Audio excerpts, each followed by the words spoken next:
Namaste. Last time I spoke about the spiritual self, trying to explain what the self is all about. The self which provides you the identity, your name, your gender, your country, your community, your religion, etc., etc. Do we consider that as the self? Or as the actual self? Sorry. The subject of spiritualism says no. That is your false self. That is your temporary self. That self is, it comes and goes and it keeps constantly, it keeps changing.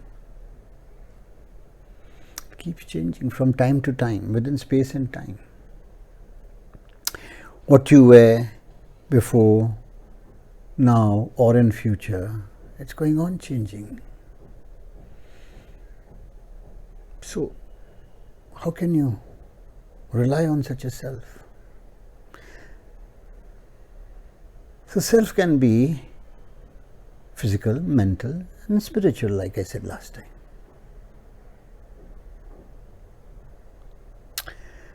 Mental self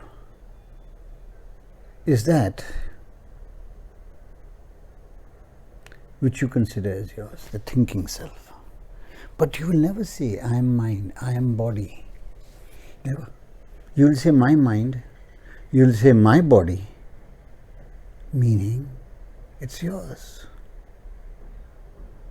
It's yours. It's the content of what you are. It's not you. That yours cannot be you. When you say your mind, your body, then it cannot be.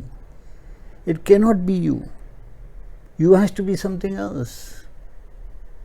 So that is what I tried to convey in my last talk, that the spiritual self keeps on reminding us that you are in an illusion, an optical illusion, which science has now confirmed after going deep down into the subatomic level, that it's just waves of energy vibrating in different frequencies. Everything existing in this universe is a wave of energy.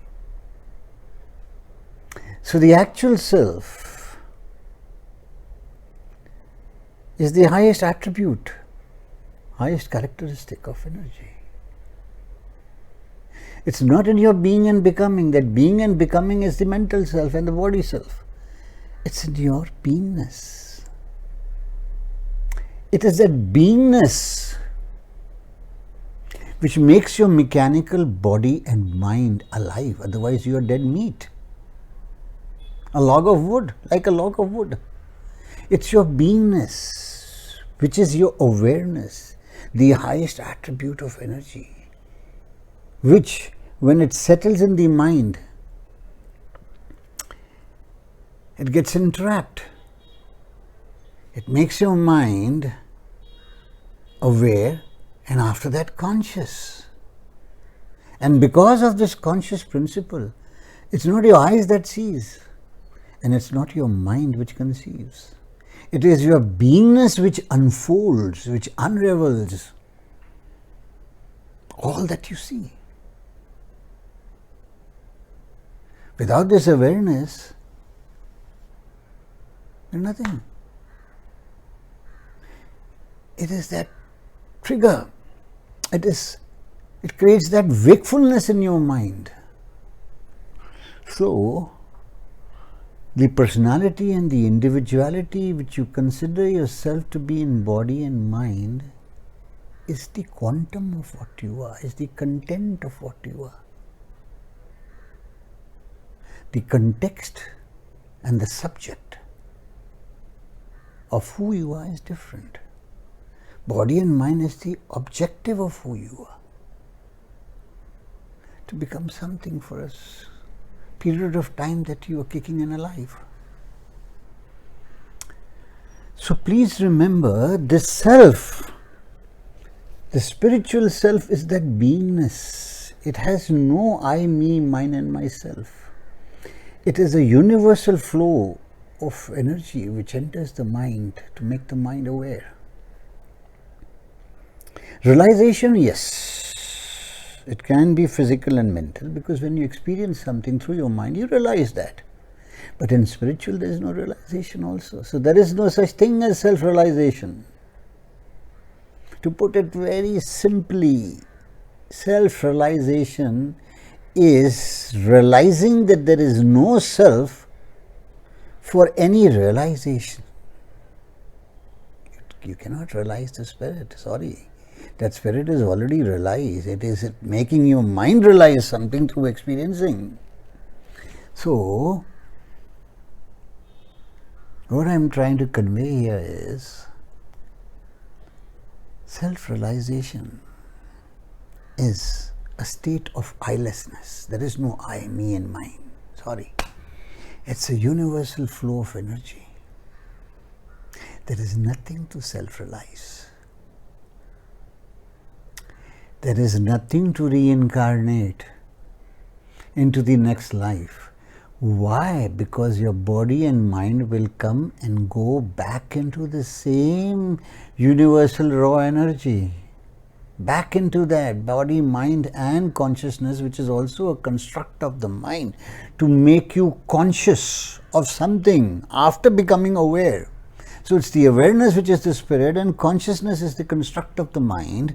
So when awareness is going back into the universal self, and all three others are disappearing, dissipating. So when the spirit does not incarnate who you are, how can it reincarnate? When it is already the divine, the supreme energy of awareness,